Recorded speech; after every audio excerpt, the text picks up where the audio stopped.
today we'll talk about, or I'll talk about adversity and positive attitude. Um, this is not just platitudes about having a good attitude. It's about that it really does help people maintain a better mental health and life. So this is from Mike Tyson. I'm sure some of you have heard a quote. It's, everyone has a plan until they get punched in the face, and I think that's true. And life invariably punches us all in the face pretty hard. I think COVID is now punching everybody in the face very, very hard. But there's something in the back of the front of our mind that thinks that's not supposed to happen. Like bad things aren't supposed to happen, but they are. That's part of being a human being.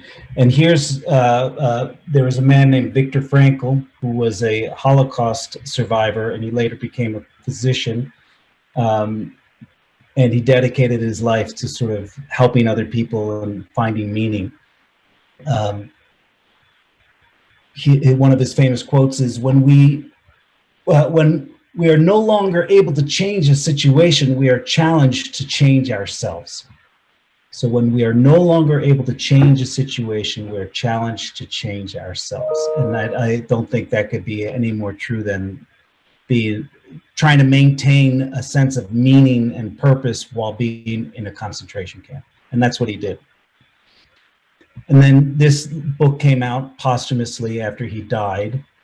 It's called Say Yes to Life. And what's nice about it is it's very positive. It's very affirming, saying yes. Okay, so what is a positive attitude? It's worth defining something before we talk about it. So positive attitude or positive thinking actually means approaching life's challenges with a positive outlook. It does not necessarily mean avoiding or ignoring the bad things. Instead, it involves making the most of the potentially bad situations, trying to see the best in other people, and viewing yourself and your abilities in a positive light, which a lot of people overlook too. So positive attitude, it can be a choice or a skill. A lot of therapy is about deciding where to put your attention. You know, you have a whole list of things in your life that you can worry about. And often, and I sometimes do therapy with patients, and it's just like, hey, you know, let's get down to what's important. Where do you want to put your focus? On your boss that you're having trouble with and you constantly think about? Take a little time to shift that attention to your family. And everybody always ranks family first, but you sort of need that skill. You need that practice to make that shift, to intentionally direct your attention. Positive attitudes. One of the things that they're saying in the very beginning about is knowing that shit's going to happen. Bad stuff is going to happen in your life. All the people that you love are going to go through bad times, and that's just part of being alive. So the example is, if you have a runner in the Olympics and she's looking down the track and she starts to run and then she comes to a hurdle, she doesn't say, what the fuck, a hurdle? I can't deal with this, and then curl up in a ball. She knows that there's going to be hurdles on the track. That's just part of life, and you prepare for it. Here's a more extreme version of that. Samurai warriors would spend many, many hours of their life meditating about their death and practicing and thinking about their own death and imagining themselves getting killed and choosing death in a 50-50 life situation. So this is a quote, rehearse your death every morning and night. Only when you constantly live as though already a corpse will you be able to find freedom in the way and fulfill your duties without fault throughout your life. And I mean, we've all heard that, but you hear stories of people who had near-death experiences, and now they really start to fully live. And I guess what the samurai were saying is, you don't have to go through that, but you do have to practice it. A lot of this also comes from another ancient philosophy. Well, samurai is not that ancient, but the Stoicisms is about 2,000 plus years old. Marcus Aurelius. And one of his quotes is, never let future disturb you. You will meet it.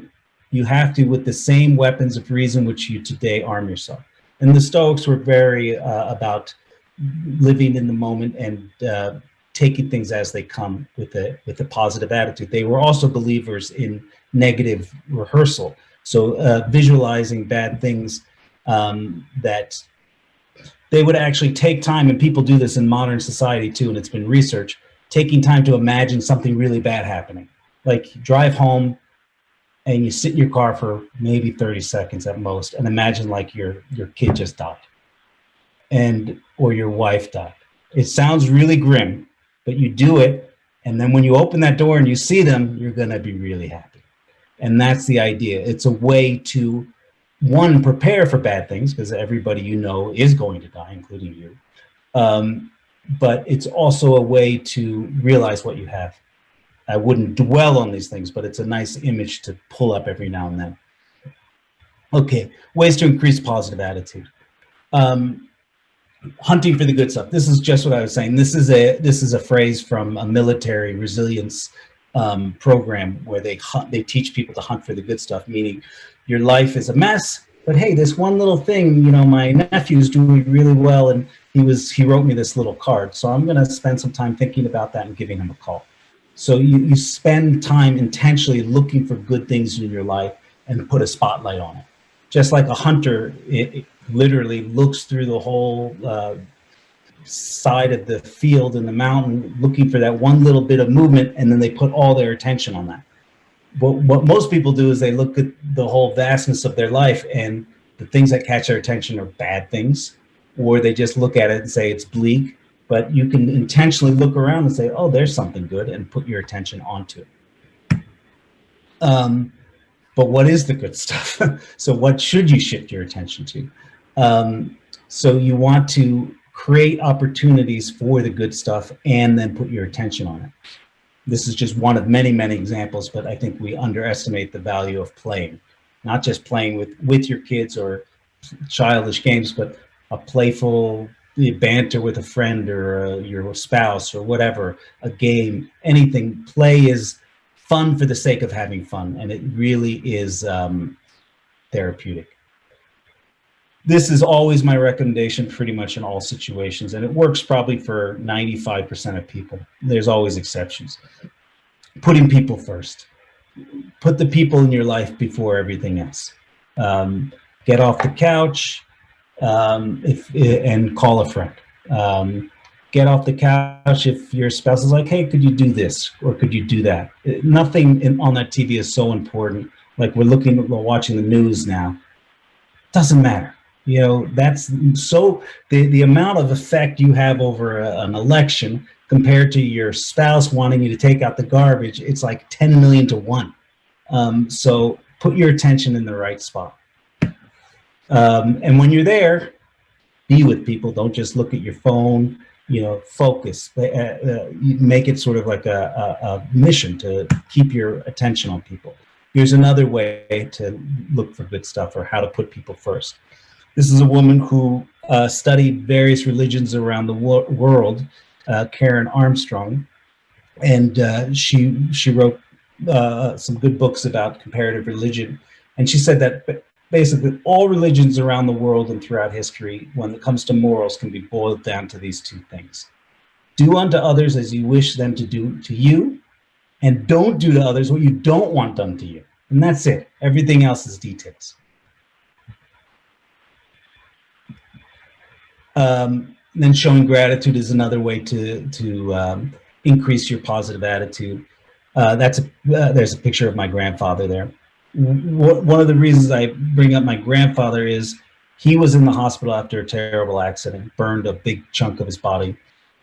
And he got so many letters and outpouring of support that he decided every time he had the impulse to thank somebody and send them a note, he would do it. So from age like 65 to the end of his life, every time he had that impulse, like, I should really thank that person, he would get out a piece of paper, and this was old school, and he would write down things. Now we can do it with email, and we still don't do it, or text. So every time you have an impulse to thank somebody, thank them.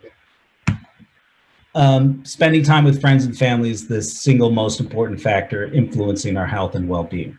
This is true across all health parameters, not just mental health, cardiac disease. I saw a fantastic study once that one of the most potent predictors of somebody's survival of a quadruple bypass was an answer to this question. Do you feel that your spouse, if they're married, do you feel your spouse loves you? And if they say yes, they're much more likely to survive than if they say no. I'm going to end with a quick story. I'm a big fan of the musical group, the Beatles. And they broke up before I was born, and Yoko Ono gets a lot of the blame for their breakup, whether that's true or not. But she was an artist. And when they met, John Lennon went to this art studio and saw this installation of a ladder with a magnifying glass hanging from a ceiling, and there's one little word on the ceiling. And he said later that this was the reason he decided to date her and stay with her, because of this artwork. So he climbed up and he looked at it, and it says yes on the top. So he said, that's such a positive, life-affirming thing. You go through all this work and you climb up, and he was worried he was going to say something pithy or stupid or I don't know, but it said yes, and he's like, that's the kind of person I want in my life. And I'm going to break up the Beatles. And that's the end.